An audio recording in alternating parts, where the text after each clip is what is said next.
Bueno, ¿qué tal? Buenas tardes. Vamos a comenzar con uno de los últimos webinarios. Les comento, tal vez para las personas que se conectan ahora por primera vez en la página web de Acrimet se encuentran los anteriores webinarios que se dictaron. Si quieren consultar y demás, ahí tienen la información, cualquier cosa está a disposición de todos, no tienen que pagar nada, sino está en forma libre para que lo puedan ver y consultar si necesitan saber algo en particular. Básicamente, este es el último. Lo que vamos a hacer es basarnos sobre, básicamente, hacer un rejunte de toda la información que vimos en los otros webinarios y darle una estructura, un contenido a cómo utilizar toda la información junta y además, lógicamente, cuando recibimos los certificados de calibración y qué deberíamos hacer con estos certificados. También les comento que si están interesados en algún tema en particular para que generemos contenidos o webinarios, los invito a que envíen a través de los correos de la página web de Acribis lo que les gustaría o necesitarían ver o saber para poder armar un webinario, bueno, y hablar sobre ese tema. Estamos abiertos a que nos consulten y bueno, y ver y poder desarrollar temas importantes que generalmente son de interés para la mayoría de las empresas. Mi nombre es Enrique Pedreira, yo fui el que dio los últimos 4 webinarios, ya hay muchos que me conocen. Ahora lo que vamos a hacer, bueno, sin más preámbulos, vamos a arrancar con el webinario. Este webinario está orientado básicamente a qué hacemos cuando recibimos el certificado de calibración, qué deberíamos en lo particular hacer para llevar el control de esta información. Y bueno, arranquemos. Generalmente los certificados de calibración, bueno, como todos sabemos, o son en papel, y ahora en esta última, gracias al COVID, se están generando los nuevos medios, o sea, se aceleró el proceso de certificados en forma digital. Todos sabemos que los certificados generalmente, o la mayoría de los casos, siempre quedan almacenados en algún cajón con el historial y salen solamente a la luz cuando tenemos una auditoría o tenemos algún tema importante que tratar según el instrumento que nos toca evaluar. Generalmente en la industria en general, se utiliza nada más como para elementos de control, de decir, bueno, este certificado está calibrado y este certificado tiene trazabilidad a un lugar en particular y terminó.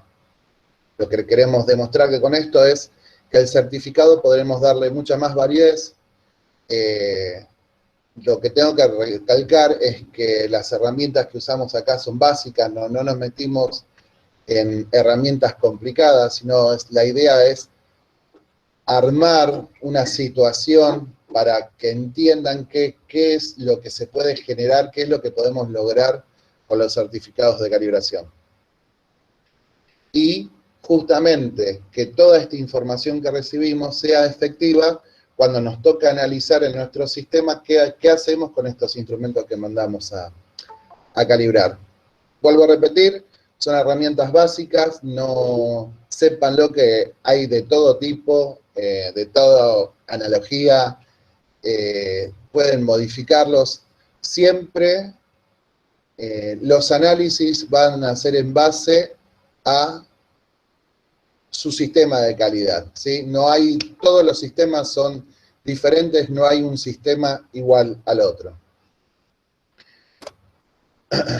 Como en los primeros webinarios vimos, los certificados de calibración están generalmente construidos según lo que requiere y pide la norma ISO 17025.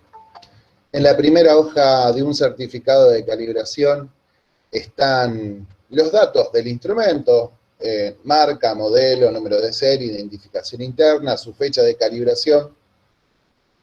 En algunos clientes solicitan a través de un contrato que se les ponga la fecha de vencimiento o la fecha de próxima calibración. Esto es importante decirlo.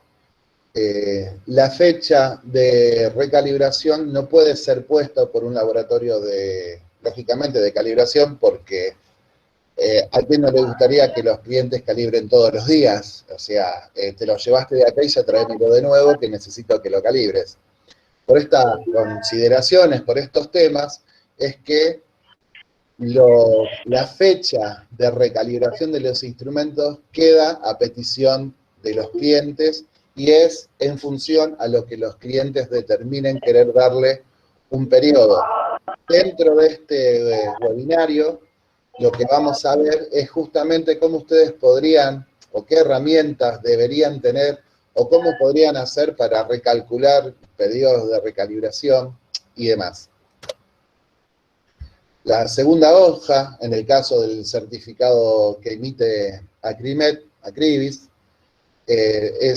la segunda hoja contiene todos los datos, que es la referencia de la calibración, o sea, todos los números que nosotros vamos a analizar para luego ser volcados a nuestro sistema.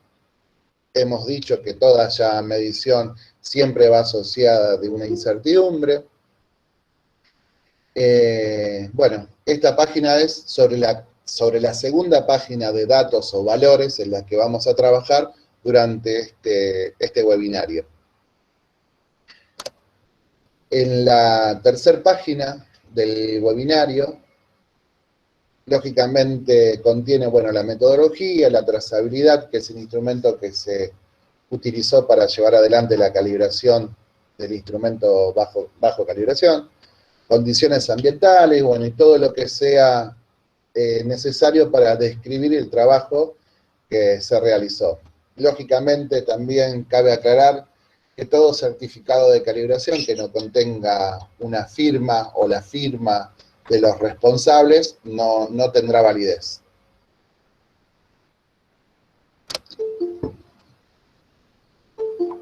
Ahora, teniendo en cuenta esto, vamos a empezar.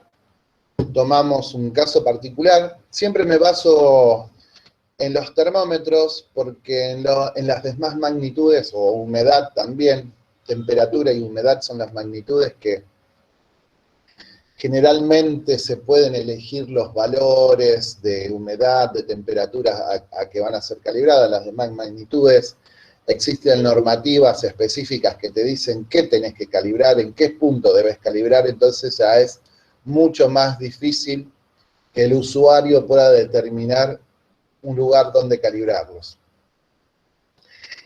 En esta imagen que están viendo, ven que hay una diferencia entre el primero y el segundo. En la primera tabla del caso 1 vemos que lo único que tiene de diferente es que está la parte de la tolerancia, o sea que el cliente otorgó al laboratorio la información de la tolerancia, o sea, más menos cuánto, y la conformidad, si el instrumento cumple o no cumple con los valores que el cliente estableció para ese instrumento. En el caso 2, vemos que esas consideraciones no están. ¿Cuál es la diferencia en este tipo de certificados de calibración entre el primero y el segundo? Entre el primero y el segundo, la única diferencia está que cuando nos recibimos el certificado de calibración y, obviamente, al laboratorio le otorgamos los valores para que ellos puedan agregarnos esa información, lo único que nos sirve es para saber en primera instancia, sin hacer muchos análisis, si el instrumento todavía cumple las expectativas de las cuales nosotros teníamos para que ese instrumento lo íbamos a utilizar. Y en el caso 2, cuando recibimos este certificado de calibración, es lo mismo, contiene la misma información, lo único que no tiene, nos obliga a tener que sentarnos y sí analizar la información. O sea, en este primer tema estamos viendo que la única velocidad que nos da es que rápidamente podamos observar si tenemos que, en forma urgente, tomar alguna acción con referencia a ese instrumento. Pero siempre, tanto en el caso A como en el caso B, siempre se deben analizar los datos de calibración, sus correcciones, para poder determinar a posterior intervalos, bueno, muchas cosas que vamos a ir viendo a medida que va pasando este webinario. En el caso 1, tomamos el primer valor, el de 2,2, y lo pusimos en una escala lineal para poder ejemplificar cómo se vería. Bueno, entonces, en otros webinarios habían preguntado si se debe analizar la incertidumbre y el error de la incertidumbre para determinar si el instrumento cumple o no cumple con una tolerancia establecida. En todos los casos yo siempre dije que sí, que se debe evaluar sumando ambos. Lo que pasa en esta primera pantalla que ustedes están viendo son los casos particulares donde se toma mal la información y se analiza mal la información. El primer valor de 2,2 lo tomé como ejemplo para poder llevarlos. El valor del patrón fue de 2,2. Perdón, El valor del patrón fue de 2,2. La indicación del instrumento fue de 1,8. Y la incertidumbre es de 0,2. En este caso particular, colocaron el error de extremo a extremo, que es lógico, es la diferencia que hay entre el patrón y el instrumento, y después le sumaron en los extremos la división de la incertidumbre, o sea, ese 0,2 lo dividieron por 2, que es el valor de K, que está declarado en todo certificado de calibración, y lo pusieron en cada extremo. Se podría llegar a tomar esto, pero ¿qué pasa? Tenemos un pequeño problema con esto. No estamos corrigiendo los valores, y si se acuerdan en el webinario anterior, en el de tolerancia y exactitud, cuando no se toman en cuenta las correcciones, lo que hacemos es directamente amplificar y quitarle precisión a nuestro instrumento que estamos utilizando. O sea que básicamente es como no analizar la información. En el segundo caso, también sabemos que es el mismo error que tiene el instrumento, pero como justamente el error es de un signo negativo, directamente asociaron la incertidumbre al signo negativo y lo corrieron todo para el otro lado, a diferencia del caso 1. ¿Qué es lo que se debería hacer? O sea, en estos dos casos es la forma incorrecta de poder analizar estos datos. Lo que se debería hacer es, tenemos el valor se va a corregir lógicamente a lo que decía el patrón, y nosotros ya vamos a saber, con estos valores corregidos que lo tomamos del certificado de calibración, y lo vamos a aplicar dentro de nuestras tablas de corrección cuando lo vayamos a utilizar, vamos a corregir este valor, o sea, vamos a trasladar la indicación a este valor, al patrón, lógicamente, porque es el valor conocido que da trazabilidad a esta medida, y le asignamos la incertidumbre de 0,2, o sea que ponemos 0,2, como vemos acá, 0,2 para un lado y 0,2 para el otro. Este método se llama método conservador. Acá lo que queremos hacer nosotros es no meternos mucho con el tema de la incertidumbre, de K, o sea, directamente tomo el valor que me dice el certificado de calibración y lo plasmo dentro del valor, no hago nada. Y tomo su corrección, la corrijo y la pongo dentro de mi tabla. Eso es algo conservador que está totalmente permitido. Lo que sí, ahora vamos a ver que después existe el método que se llama favorable. ¿Cuál es la diferencia? Que tenemos, corregimos y de igual manera volvemos a corregir el valor, pero en este caso tomamos la incertidumbre, la dividimos por el valor de K, nos da un valor de incertidumbre reducido y lo colocamos a los extremos, o sea, más o menos sabemos que el intervalo de incertidumbre va a quedar como más o menos 0,1. ¿Qué diferencia hay entre el método conservador? Es, no analizo mucho la información, la tomo como viene en el certificado de calibración y la vuelco en mi proceso.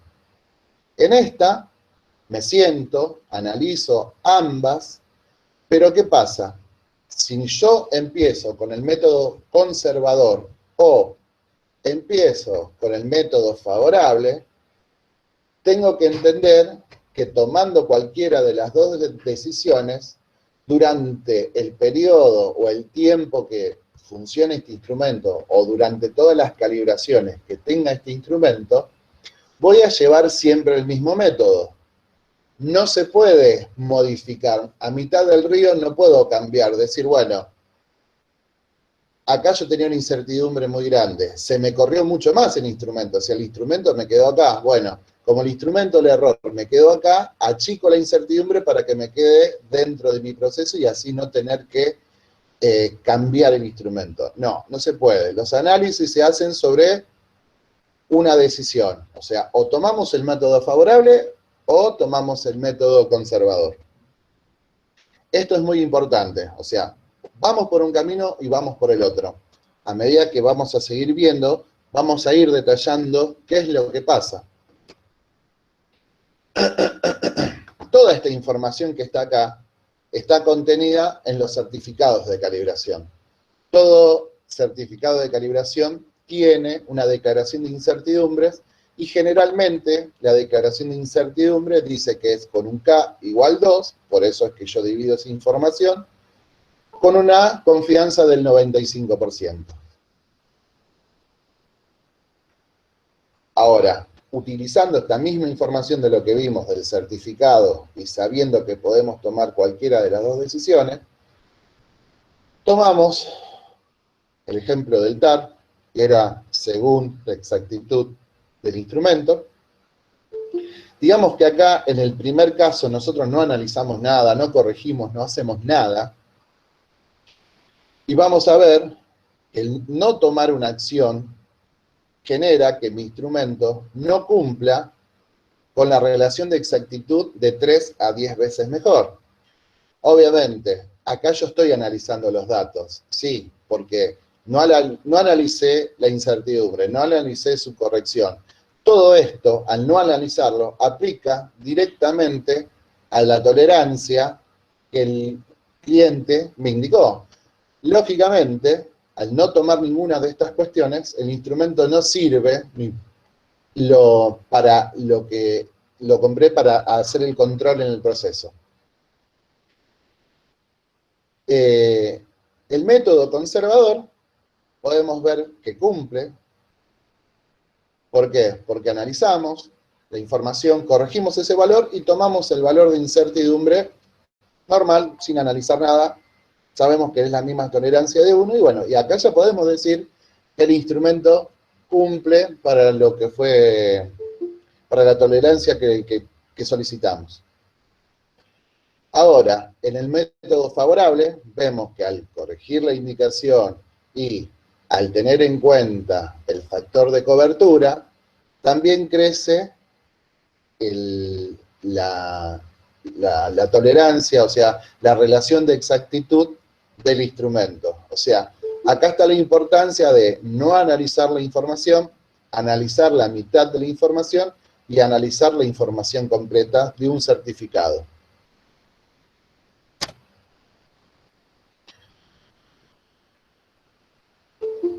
Acá queda claro, que es lo que dijimos del principio, la diferencia que hay en esto y en esto es que cuando agarramos un certificado de calibración, sirve nada más para, en una forma rápida y eficiente, saber si tenemos que tomar alguna decisión con el instrumento. Pero no quita que con esta información o con esta información dejemos de tomar o analizar los valores que dan los certificados de calibración.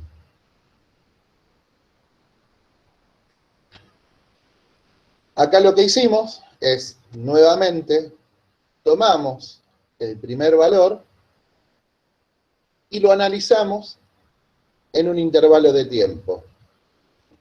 En este intervalo de tiempo vemos cómo el instrumento fue cambiando de valor, las tolerancias siempre se mantuvieron iguales, como vemos fueron cambiando las correcciones y su incertidumbre se mantuvo similar. El método conservador, que es lo que dijimos al principio, como vemos, siempre tomamos la amplitud que daba 0,2, 0,2 y acá en este caso 0,3.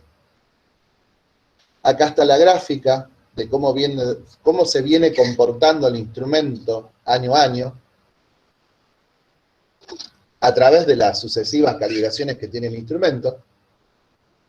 Pero vemos que en el año 2020, cuando volvió de calibrar, por un tema de la incertidumbre del instrumento, el instrumento queda fuera de especificación.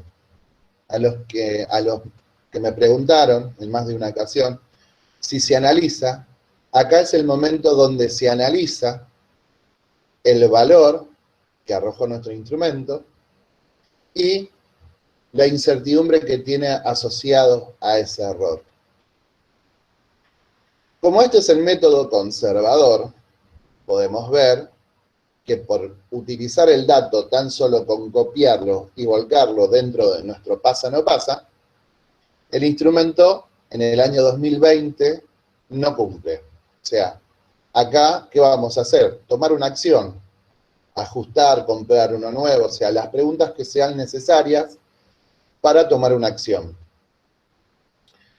Pero también hay límites que no se evaluaron y hay preguntas que tampoco se evaluaron, que las vamos a ir agregando paso a paso. En el método favorable, vemos que para el mismo valor, su valor de incertidumbre está dentro. Entonces, ¿cuál es la diferencia entre el método conservador y el método favorable? Es que justamente con el método favorable podemos tener la dicha, digamos, en este punto, de no tener que, entre comillas, tomar una acción. Pero ¿qué pasa?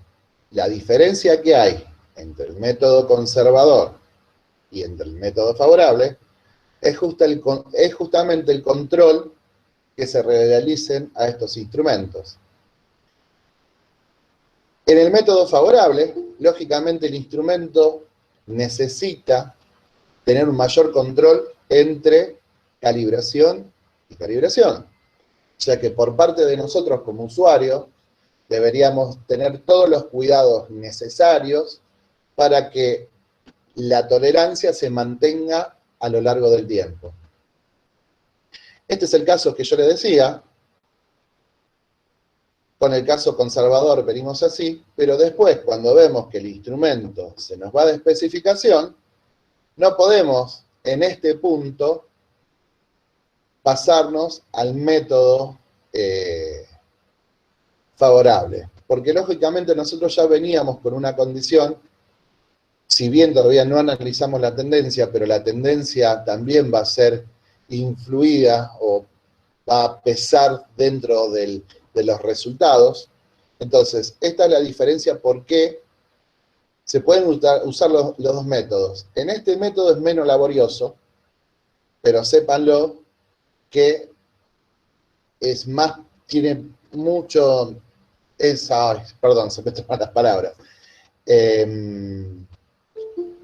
El problema que van a tener es que van a surgir mayores problemas con este método. ¿Por qué? Porque entre este punto de calibración y este punto de calibración no hubo controles necesarios para que no se produzca este salto que estamos viendo acá.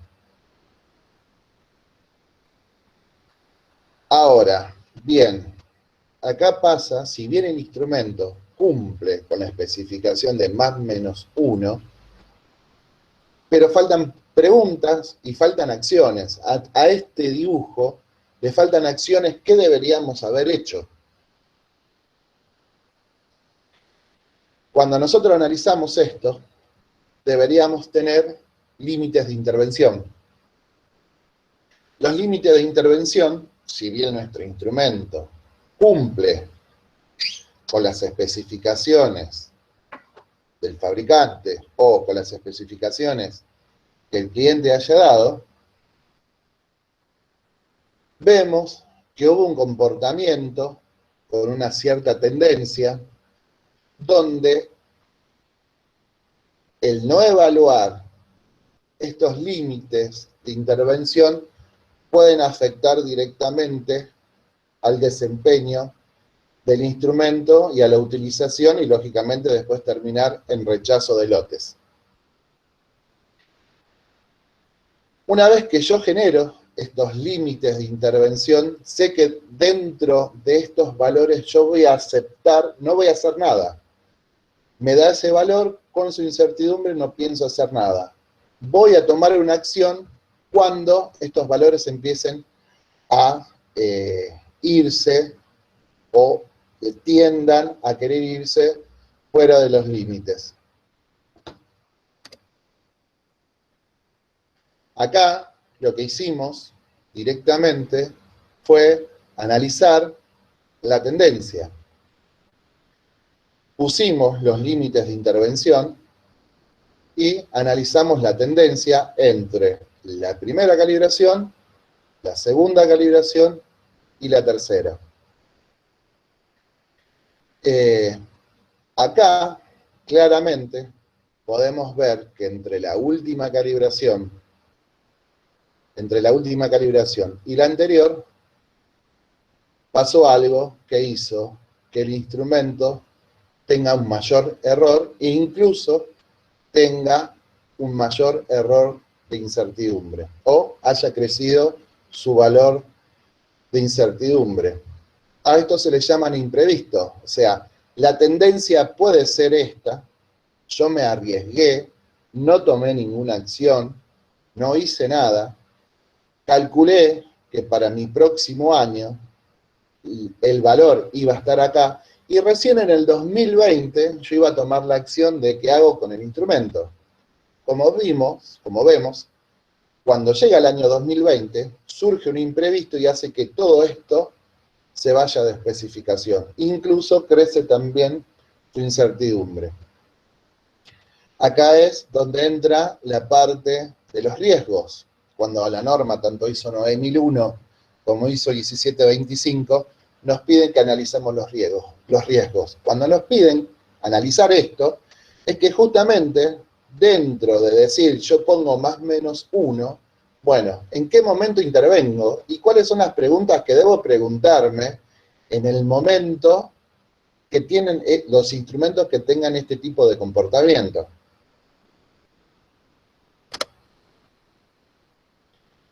Supóngase, no quiero controlar, no quiero corregir, no quiero hacer nada. Como vemos, la tendencia, la segunda tendencia, es mucho mayor, no es central, porque lógicamente no podemos, esta diferencia que hay, no podemos asimilar que el instrumento se va a comportar de la misma manera y va a terminar acá. No, todo lo contrario. seguramente termine más arriba, porque la tendencia calcula que como la incertidumbre también creció debido a algún desperfecto o alguna situación de anomalía que hizo que el instrumento no repitiera de la misma manera, hace que la tendencia dé mucho mayor.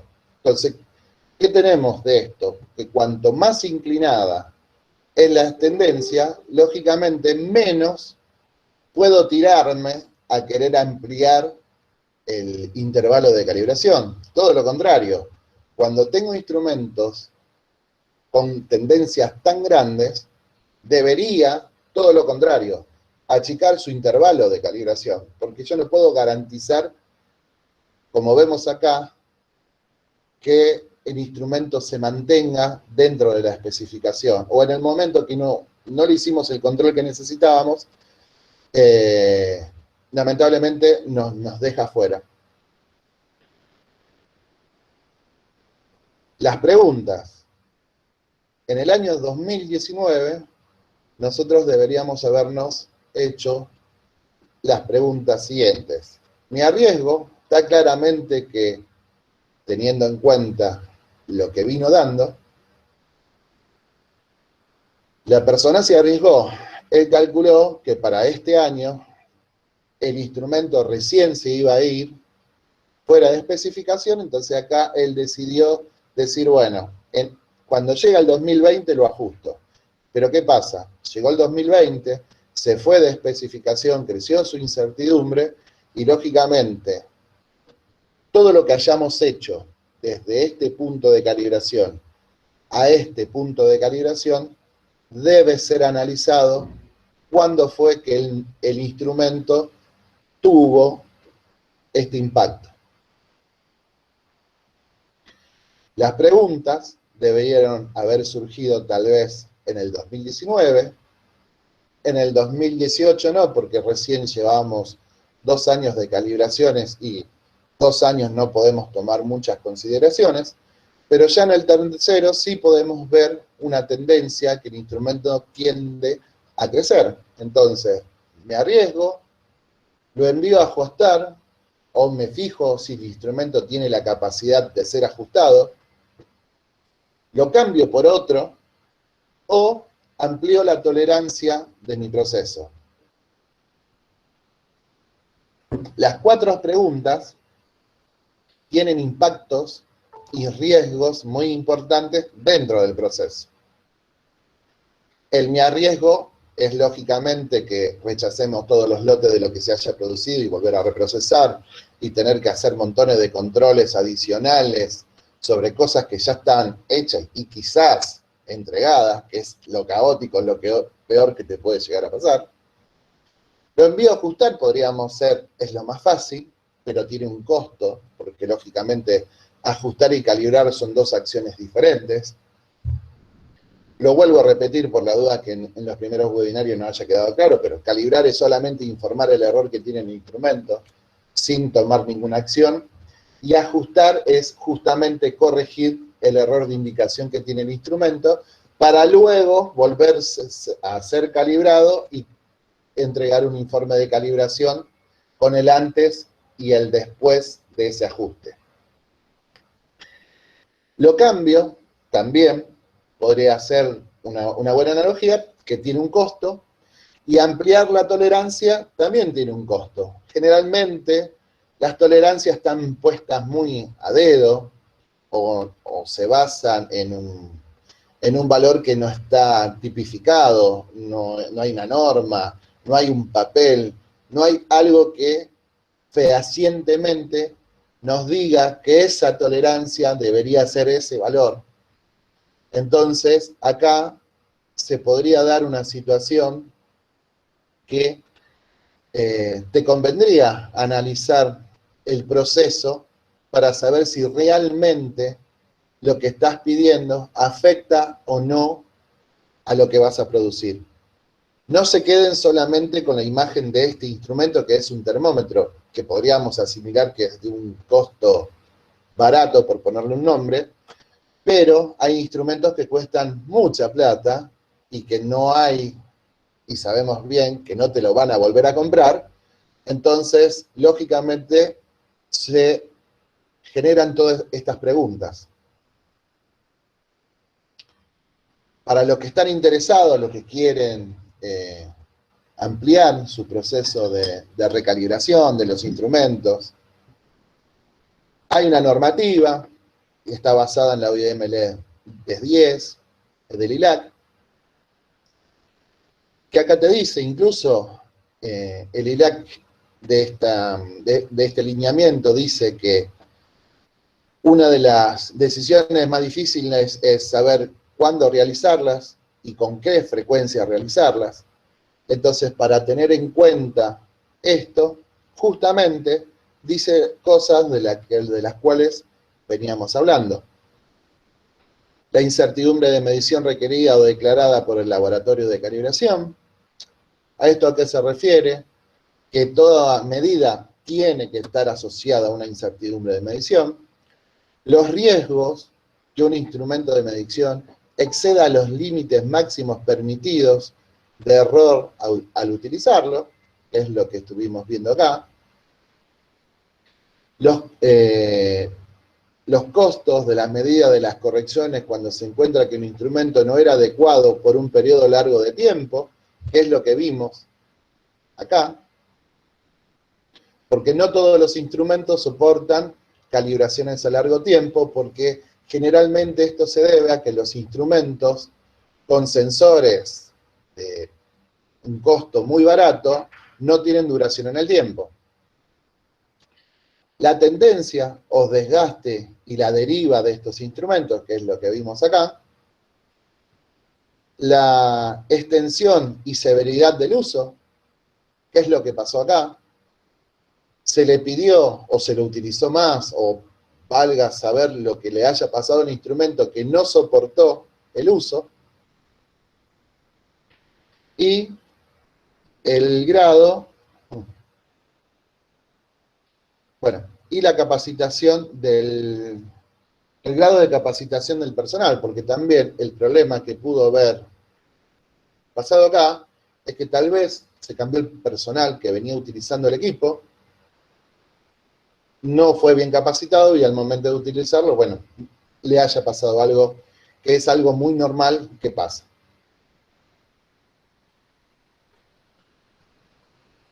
Viendo todo lo anterior, hubiésemos analizado bien, si tenemos toda esta información, no hubiésemos llegado nunca a esto, si hubiésemos tenido la tendencia, tampoco, también hubiésemos acertado o saber bien cuál era el periodo de recalibración del instrumento. Claramente cuando un instrumento tiene mucha tendencia, el periodo es corto, y cuando un instrumento tiene una pendiente muy chica o nula, en algunos casos, se pueden considerar los tiempos de recalibración más largos, pero lógicamente tiene que haber todo este análisis. Es muy difícil, por eso es que los auditores, cuando van a las empresas, nos piden el análisis de los instrumentos entre calibración y calibración, y lo que nos están pidiendo es algo básico como esto, es el límite de nuestro proceso, el límite de intervención, donde yo voy a hacer las preguntas necesarias cuando veo que el instrumento se me corre,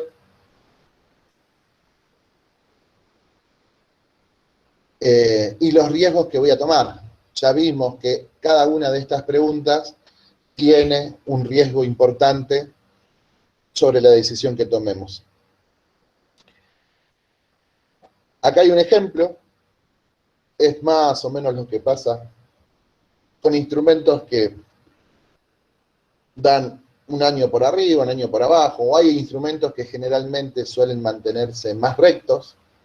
Des en cuenta que acá la tendencia es mucho más baja.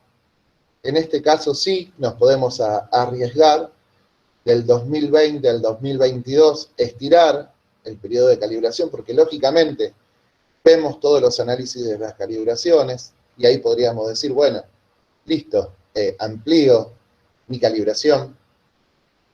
Hay algunos que también, por las dudas que quieran preguntar, la tendencia, si la vemos, podría dar hasta que lo podría estirar 4 años.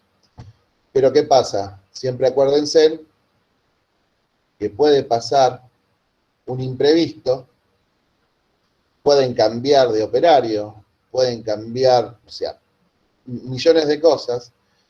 Entonces es muy difícil otorgar tiempos tan largos a calibraciones. ¿Se puede? Sí, se puede. Pero los análisis y los controles que deben haber en medio, sépalo que también tienen que estar registrados para poder dar conformidad a esos valores. Ahora, ¿qué pasa? En este ejemplo que tenemos acá, venía todo bien, venía todo hermoso, fantástico, le íbamos a dar 2 años. Le dimos 2 años, lo mandamos a calibrar en el 2022 y en el 2022 tuvimos un problema que el instrumento, o nos llaman del laboratorio y nos dicen que el instrumento queda fuera de especificación. Puede pasar tranquilamente, lógicamente vamos a tener que trabajar mucho para saber en qué momento del tiempo entre el 2020 y el 2022 el instrumento presentó esta falla y analizar cómo impacta esto dentro de nuestro proceso y cuáles son los costos que vamos a tomar.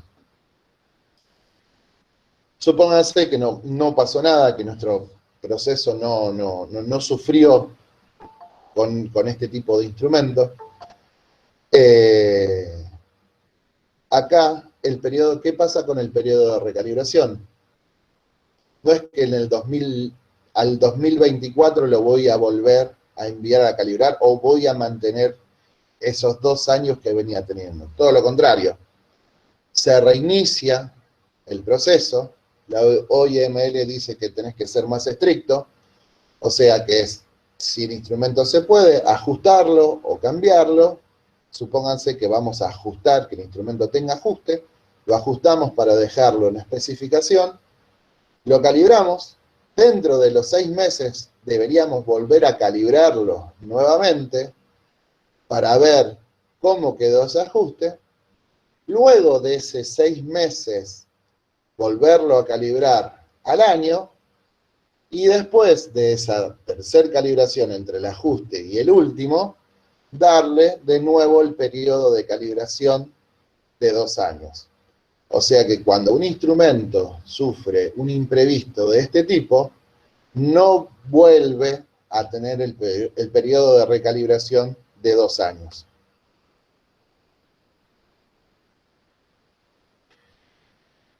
Llegando al fin del webinario, lo que tiene que quedar claro es que no importa si un certificado de calibración tiene o no las conclusiones de que sirve o no sirve, o cumple o no cumple una especificación, sino que deberíamos analizar toda esta especificación para saber cuándo actuar, ¿sí? Y no tener riesgos. Las diferencias que hay con el segundo certificado de calibración que no tenía nada es que desde el momento cero nos obliga a tener que realizar todo esto. Existen, les vuelvo a repetir, venden de todo tipo o existen métodos para realizar controles. Yo no les puedo decir cuáles es bueno, cuáles es malo, todo va a depender del proceso que tengan en cada una de las empresas, porque cada uno de estos procesos es particular. No puedo decir que tal programita va a ayudarlos a resolver el problema que tienen de control de equipos. Lo que sí, las herramientas básicas son, como siempre, un pasa no pasa, de decir, bueno, vino sin certificado de calibración, hago esto, me fijo en el método conservador, me fijo en el método favorable, qué utilizo, qué voy a hacer yo dentro de mi sistema. Si voy a usar el favorable, sé que tengo que tomar mayores controles. Nada, mayores controles tampoco dice que debo comprar equipos de alta exactitud para realizar estos controles. Lo que se puede hacer también, algo fácil que en algunos otros webinarios apareció la pregunta, es, se puede utilizar un instrumento de las mismas características, que se guarda, se utiliza nada más cuando va y viene el instrumento para garantizar que durante el tiempo que se está utilizando ese instrumento, el instrumento hermano, podríamos decir, garantiza que ese instrumento se va comportando dentro de las calibraciones, dentro de lo previsto. Después, es bueno, para los que preguntan cómo puedo hacer para cambiar el periodo de recalibración, sépanlo que los auditores les van a pedir algo como lo que vimos anteriormente, donde estén las tendencias, donde estén los valores, donde estén los controles intermedios para estos instrumentos. Y algo que no les dije, que sí lo decía la OIML, que dice el grado de, dice, cuando habla, en el primer punto, incertidumbre de medición requerido declarada por el laboratorio. Esto es muy importante que lo tengan en cuenta, porque generalmente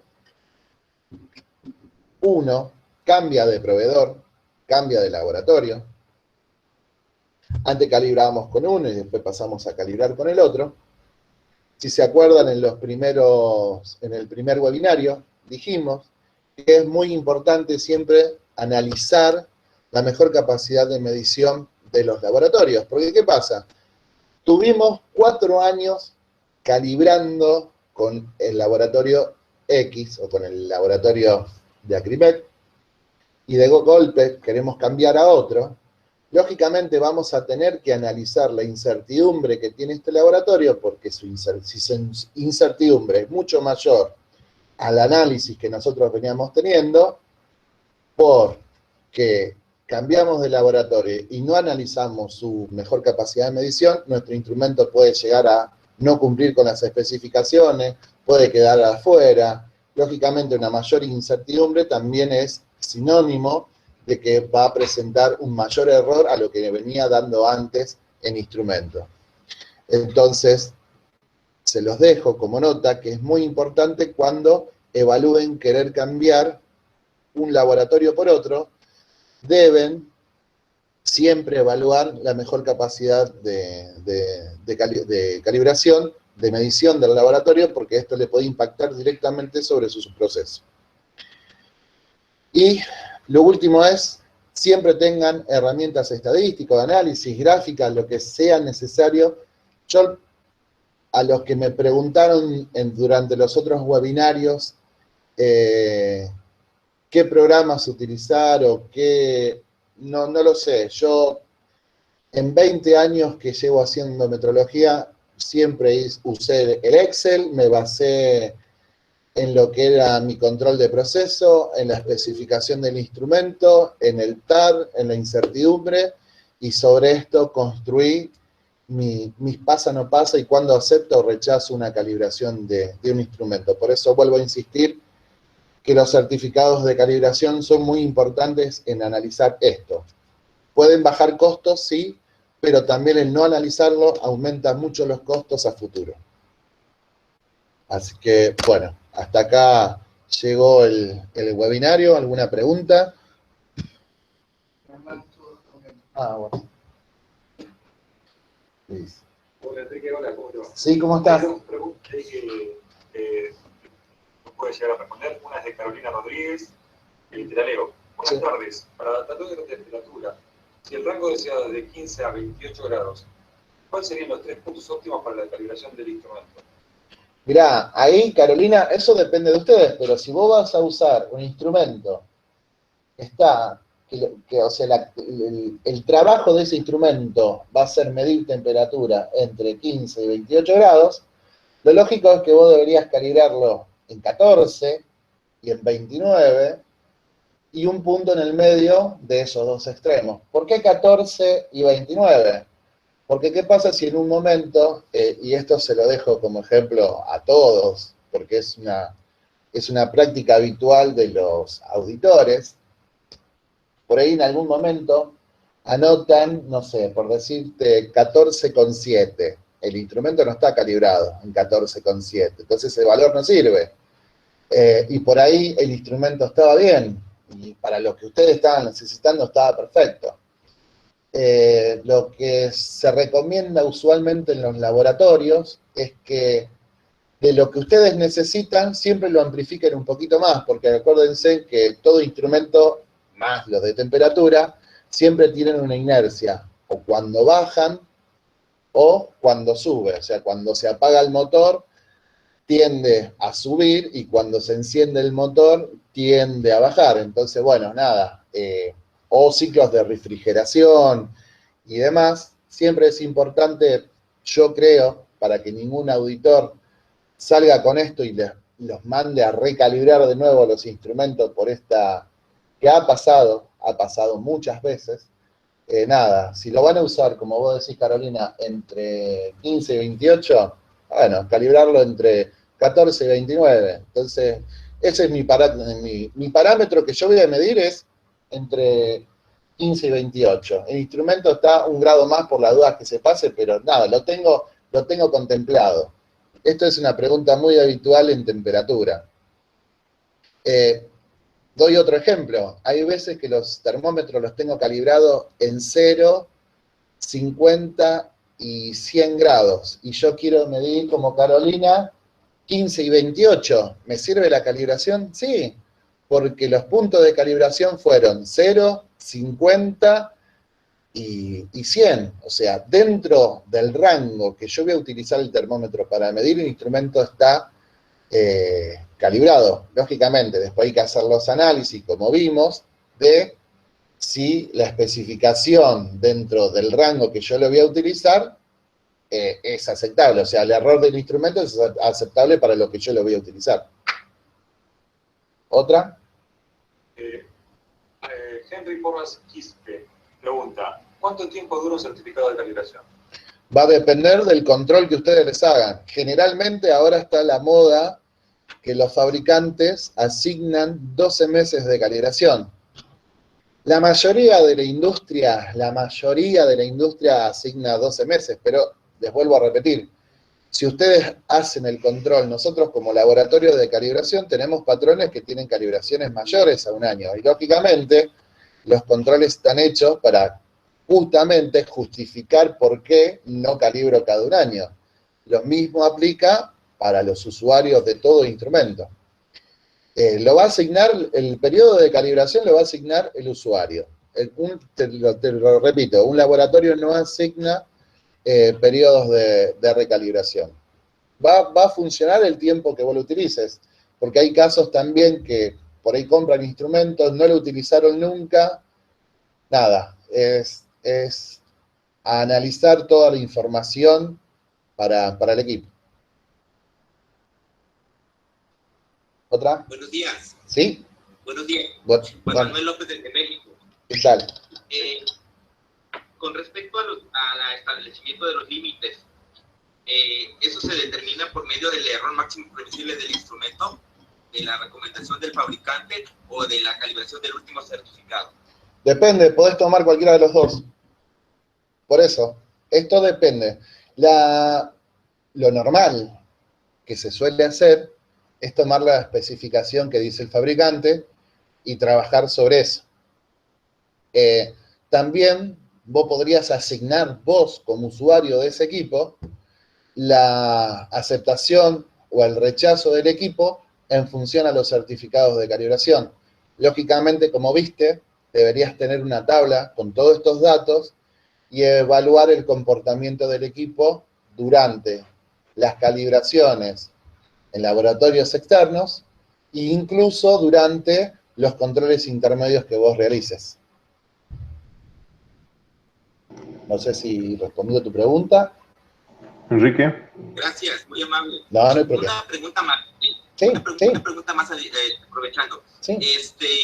por ejemplo, si yo esos controles que usted mencionó tendría que estar haciendo mis verificaciones intermedias. Sí. Sí, sí, y tu verificación. Yo las establezco. ¿Cómo? Esas yo las establezco, mis verificaciones Sí. intermedias, por ejemplo, usted mencionaba en su gráfica de que calibraba anualmente desde el 2017 hasta el 2020. Sí. Entonces yo tendría que hacer unas verificaciones intermedias para ir monitoreando la tendencia. Exactamente. Y no hace falta comprar instrumentos que valgan millones. Simplemente con tener un elemento de similares características al que se quiere evaluar, nos serviría para poder controlar a lo largo de ese tiempo la especificación de ese equipo. Gracias. Enrique, buenas tardes. ¿Qué tal? Buenas tardes. Gracias a vos. Pablo Rearte. Una consulta, bueno, el análisis cuando lo hacemos, en este caso, de la tendencia, siempre se haría sobre el máximo error de una calibración de un rango de 4 o 5 puntos. No sé si entendés mi consulta. Sí, sí, acá yo tomé para no tener que armar tablas gigantes y que uno se termine perdiendo con números, solamente tomé un valor fijo. Pero sí, si el certificado de calibración, asumo que me estás preguntando eso, pero si el certificado de calibración trae varios puntos de calibración, sí, vas a tener que hacer el análisis de cada uno de esos valores para ver justamente la tendencia para cada uno de estos puntos, porque después además deberías evaluar, porque hay casos donde en ciertas zonas, algunos tipos de instrumentos, por ejemplo, caso presión, tal vez al principio y al final los instrumentos están por fuera de especificación, pero en el centro del equipo, a la mitad de escala, cumplen con la especificación. Entonces, generalmente ahí es donde aparecen las limitaciones. De decir, a este equipo yo de todas maneras lo utilizo acá porque dentro de este rango que mide el instrumento, sigue cumpliendo la especificación, pero el instrumento en ese punto se encuentra limitado. Lo que sí tenés que estar muy en claro, y todos los que utilicen ese instrumento, saber que ese instrumento se encuentra limitado. Perfecto. Gracias. No, no hay por qué. Bueno, buenas tardes, gracias a todos los que participaron siempre, y esperamos las consultas para ver qué tipos de webinarios les interesaría que generemos para compartir con los demás. Muchas gracias por siempre estar ahí, ¿eh? Hasta luego.